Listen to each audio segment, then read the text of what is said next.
Nice. Such a great presence about him as a conductor. You really do. Yeah, so expressive, so musical. When you're feeling the pulse, where specifically in your hand, arm, are you feeling? Is there a particular place where you think this is where the pulse is happening? This is where the exact point of ictus is in my own arm or hand or whatever? No, probably not all the time. Okay, that's all right. I mentioned this, I think, before. What I try to feel in myself is that, for me, I think of it in the center of my palm. So I think if you in your own mind have a place that this is where I feel it. Some people feel it more at the fingertips, and I probably advise against that kind of thing. Or maybe in the wrist, you could feel it there, I suppose. But center of the palm tends to have, I think, a real strong look to it, and a clarity about it that I think people are able to respond to pretty well. That then requires essentially that fairly consistent hand position. Again, there are times where you're going to feel like you want to turn that hand over and do something that's expressive in a different way.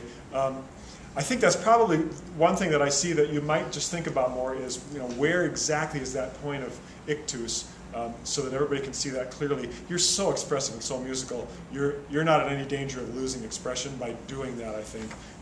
But sometimes maybe just the inconsistency of the hand position might not be giving them quite the rhythmic security that they want. So it's something to think about. Start again and just find that focal point in your hand where you want that to be. And again, you may feel like it puts you in a little bit of a straitjacket, but just sure. Yeah, absolutely.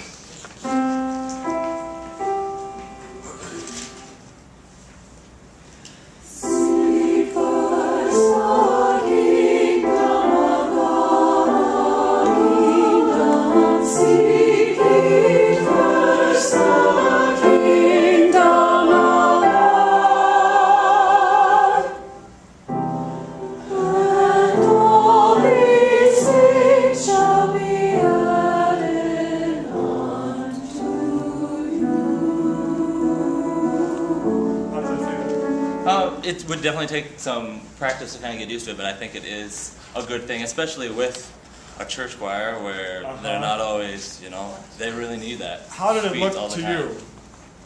Did you notice the difference? Yeah, yeah. Most conductors would kill for a conducting hand that we just saw.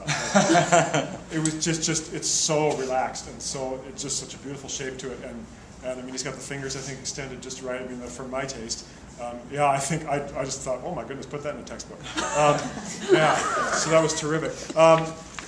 Another thing to think about is a little bit like we were talking about with Pam, where you might want to consider the idea of not arriving at the pulse quite as soon. If we tend to get, we talk about subdivision, probably a negative kind of subdividing as far as a conductor is concerned is when you find yourself getting to a beat too soon and you have to go 1 and 2 and 3 and 1 and 2, and it's again that kind of coming off the beat where it actually, or the point of ictus where you actually are feeling the beat. See if you can delay a little bit. A great conducting exercise that you can do sometime is, I think one of the abilities we need as conductors is the ability to float a little bit.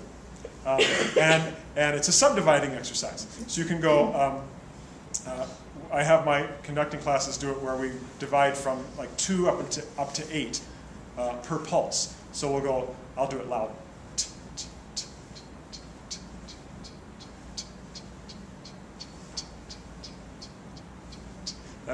Add an extra subdivision with each gesture. By the time you get to 8, you're having to float for a while. There's got to be some helium in your hand to keep it up there. But that idea of just being able to have the patience to let the hand float between pulses, all of a sudden gravity can take effect more then. And then you become more predictable in your gesture. People can see, okay, it's going to happen here, here, here. And in between you can show, maybe you get them there a little bit early so that they feel that, whoo, that's a moment where something special is happening. But if it gets there a little too soon each time, then it's it's no longer something that's going to be meaningful to them, I think, as a expressive motion, but it's more of just a habitual kind of thing. So do an experiment again, and if your hand goes in different directions now, we don't care. That's not your focus, but if you can keep it. And then at the same time, just think, in fact, just without even worrying about them singing, let's do a couple. 1, 2, 3. Let it go up a little higher with each gesture too, just for now. 3, 4. So it just can float through the air, float. And then let it have a little bit more, for now, a little more weight as it hits bottom. Boom, boom, like you're tapping kids on the head.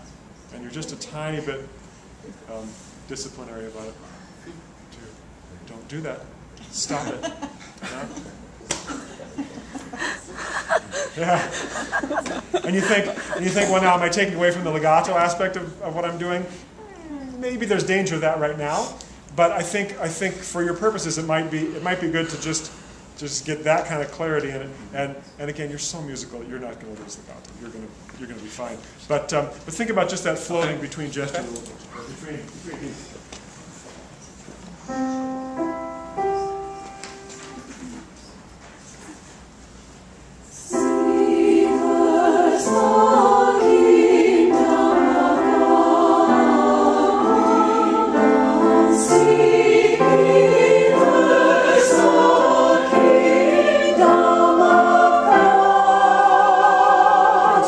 Time, and this time do it without any left hand. So you can just focus on right hand.